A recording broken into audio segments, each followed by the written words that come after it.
Dans les bacs de compostage, on y met généralement des déchets de cuisine, qu'on appelle des matières plutôt azotées, des matières plutôt vertes et humides, mais il faut nécessairement y ajouter une matière beaucoup plus sèche et carbonée, c'est-à-dire brune, en général du broyat de branches ou des feuilles mortes. Et c'est ce mélange de ces deux types de matières qui fait que ça ne sent plus, que ça sent bon au contraire, et que ça se décompose correctement. En fait, qu'est-ce qui entre en jeu? Ce sont des bactéries. Les bactéries, ce sont des êtres vivants, unicellulaires, très très petits, qui vont progressivement manger la matière organique, la transformer. On peut trouver aussi des champignons microscopiques, on ne les voit pas, mais ces champignons sont là aussi pour dégrader tout ce qui est matière carbonée.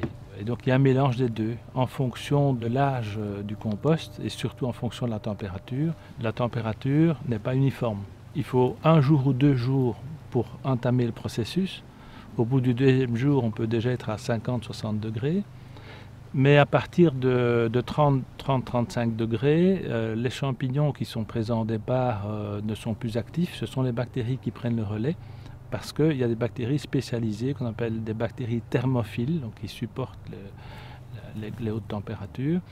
Elles vont travailler pendant un certain temps et lorsque la température est redescendue à 35-30 degrés, ce sont d'autres champignons qui vont prendre le relais. Donc en fait, il y a une succession de micro-organismes, bactéries et champignons qui font le compost. Et puis c'est seulement quand la température est descendue en dessous des 30 degrés que les invertébrés envahissent le compost, comme par exemple les cloportes, les vers de terre, enfin les Escherichia, puisque ce ne sont pas des lombrics, ce sont des Escherichia. Ils vont à ce moment-là envahir le compost. Ceux qui font vraiment le compost, ce sont surtout les bactéries et les champignons. Et puis les invertébrés viennent après, mais ils vont simplement affiner le compost. Alors ici, on voit des petits points blancs, ici, mais là, il faut aller tout près. En fait, ce sont des colamboles, donc ce sont des insectes très petits qui font 2 mm et qu'on voit à peine, mais ils sont là. Et si on les regardait à la loupe, on verrait que ça bouge, hein, ça bouge. Et ceux qu'on ne voit pas, évidemment, ce sont les bactéries et les champignons, alors qu'ils sont en très grand nombre dedans. Donc ça, c'est un Escherichia, un vrai. Alors ici, ça c'est un Staphyla, mais ça part tellement vite que... Le compostage en ville, c'est une solution partielle au problème de la matière organique, puisque si on devait traiter toute la matière organique produite par les habitants par compostage collectif, ce serait impossible. Impossible tellement les quantités sont énormes, mais ça peut servir d'exemple et surtout de conscientisation de la population. Évidemment, il faut trouver un débouché pour le compost, ça c'est évidemment un problème. Il n'est pas toujours résolu. Il faut aussi trouver une source de matière carbonée, donc de matière brune, dure et sèche, ce qui n'est pas toujours évident maintenant, et c'est ce qui va faire le frein au développement de cette technique-là. C'est l'espace disponible, ce sont les quantités de matière carbonée disponibles.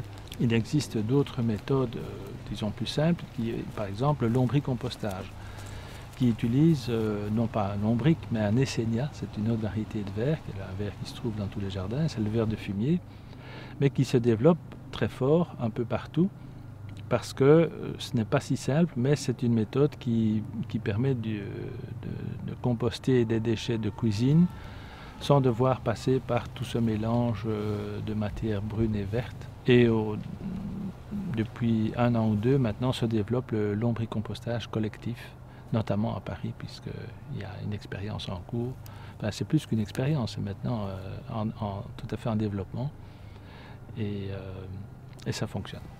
On voit que celui-ci est quand même très fin, à part quelques gros morceaux.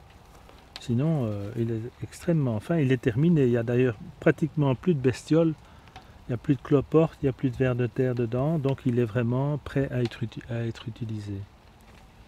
Ça, c'est aussi un signe de maturité, le fait qu'il n'y a plus de vers, qu'il n'y ait quasiment plus de cloportes non plus. Ça veut dire qu'il n'y a plus de matière à manger pour ces bêtes-là. La façon de composter va surtout dépendre de la température. C'est-à-dire que plus on descend dans le sud, plus on va vers les pays chauds, plus il faudra se prémunir du soleil, parce que le soleil détruit la matière organique. Donc les méthodes vont évidemment changer, quoiqu'en ville, ce ne sera pas très très différent. Je sais que dans certaines villes africaines, on fait du compost sur les terrasses, et ça c'est tout à fait faisable. Là se pose évidemment un problème de disponibilité en eau, puisqu'il faudra quand même probablement souvent ajouter un peu d'eau. Mais c'est tout à fait faisable, les expériences sont en cours d'ailleurs. Ce n'est pas non seulement des expériences, mais il y a des gens qui en vivent. Par exemple, au Congo, à Kinshasa, il y a des associations qui produisent des légumes sur les terrasses et à partir du compost produit par ces légumes, par les déchets de ces légumes-là. Donc ça existe et c'est tout à fait transférable.